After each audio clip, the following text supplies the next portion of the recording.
पापड़ ले लो पापड़, ताज़े ताज़े पापड़, करारे करारे पापड़।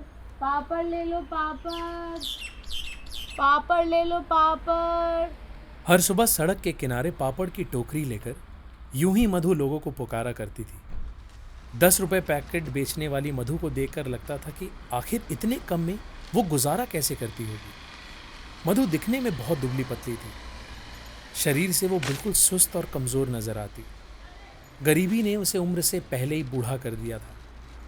उसके नए नक्श को देखकर लगता था कि वो छोटी उम्र में बेहद खूबसूरत रही होगी, लेकिन हालात ने उसकी सारी खूबसूरती छीन ली। जहां वो बैठकर पापड़ बेचा करती थी, वहीं उसने एक बोर्ड रखा था जिस पर लिखा था ऑपरेशन के लिए मदद करें। लोगों को देखकर लगता था जैसे वो किसी बीमारी से जूझ रही हो और मदद के लिए पापड़ खरीद जाते। मधु बहुत स्वाभिमानी थी, इसलिए बिना पापड़ खरीदे गए पैसे वो लोगों को वापस कर देती। पापड़ ले लो सुरेश म्युनिसिपल पापड़। कॉरपोरेशन का वर्कर था और झाड़ू मारने का काम किया करता था। हर दिन सड़क साफ करते वक्त वो मधु को देखा करता और उसकी हालत को देखकर बड़ा मायूस सा हो जाता।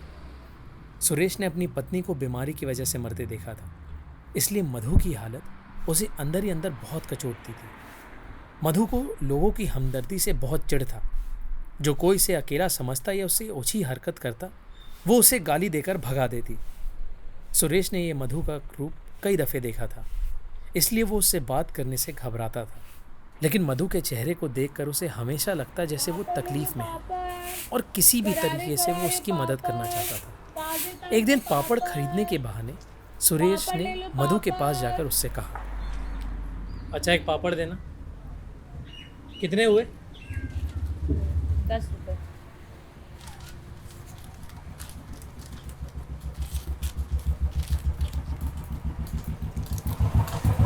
आज झाड़ू मारते मारते पापड़ कैसे?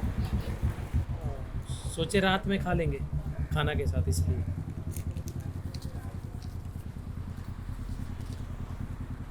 अच्छा तुमसे एक बात पूछे?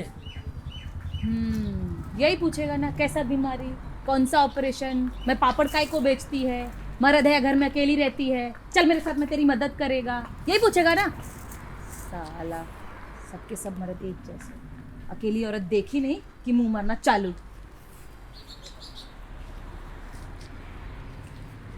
ए झाड़ू, इधर आ।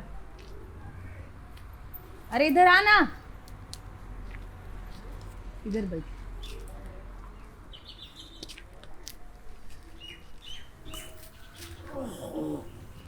देख, मैं गुस्से में कुछ ज़्यादा ही बोल गई। मेरे को ना ये मर्द लोगों से बहुत चिढ़ है। ये साले सबके सब ठरकी होते हैं, इसलिए मेरे को लगा कि तू भी कुछ वैसा ही बोलेगा। बोल, क्या पूछना है तुझे? ये मर्द लोग से इतना नफरत क्यों? क्या बोलूँगा मैं तेरे को झाड़ू? मेरी इस हालत का जिम्मेदार ही एक मर्द है, इसलिए मेरे को साले सारे मर्द हरामी लगते हैं। सबको सिर्फ अपनी हवस मिटानी होती है। उनके लिए औरत एक सामान की तरह है, जिसको जैसा चाहते हैं वैसा इस्तेमाल करते हैं। मेरा बाप साला एक नंबर का बेवड़ा था।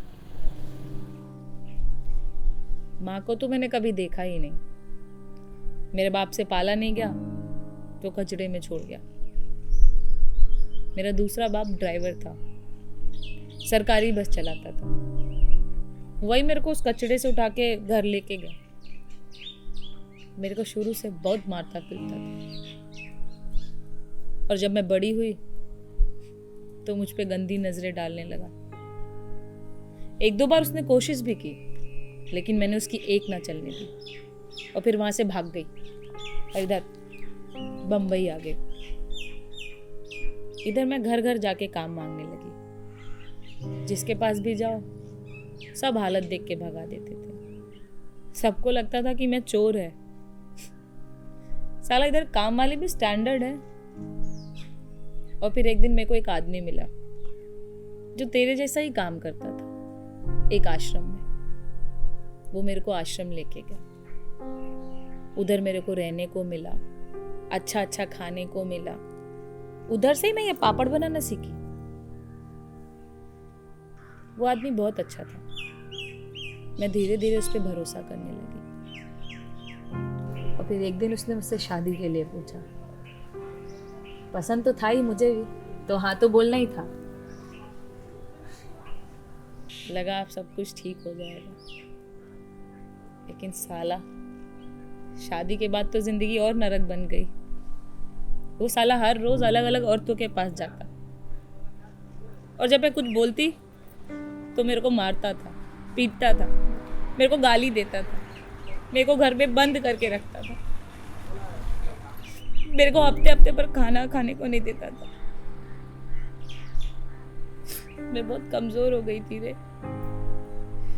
शरीर में जान ही नहीं थी कि मैं उससे लड़ पाती, बस सांस चल रही थी। तो फिर तुम वहां से भागी कैसे?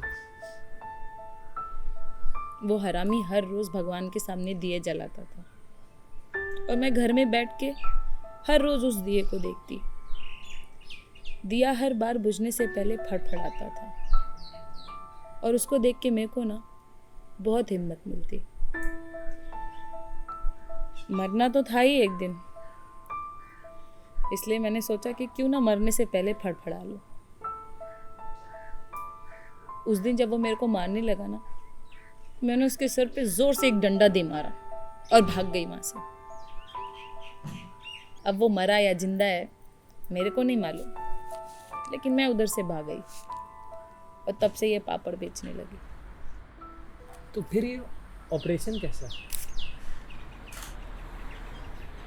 उतने साल तक उसने मुझे ठीक से खाना नहीं खिलाया।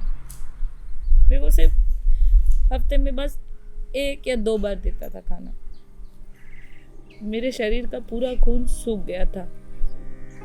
सरकारी अस्पताल में दिखाया तो डॉक्टर ने बोला कि ठीक से खाना खाना होगा, और खूब सारी दवाई लिख दी। इतने पैसे मैं कहाँ से लाती? इसलिए पापड़ बेच बेच कर जो भी आता उसमें खाना खाने लगी। मेरे को अपने पेट का ऑपरेशन कराने का है। मैंने सुना है कि डॉक्टर लोग पेट काट कर छोटा कर देते हैं। ये साला भूख नहीं बर्दाश्त होता है रे झाड़ू,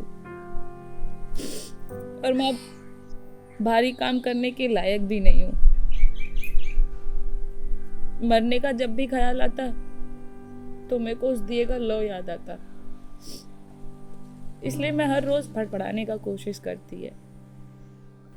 मेरे को इतनी जल्दी नहीं बुझने का है रे। मधु की बातें सुनकर सुरेश बिल्कुल खामोश था। उसकी आंखें भर आई। वो उठकर वहां से जाने लगा और जाते वक्त मधु से बस इतना कहा, तुम अब चिंता मत करना, तुम्हारा भाई तुम्हारे साथ है। चलता हूं।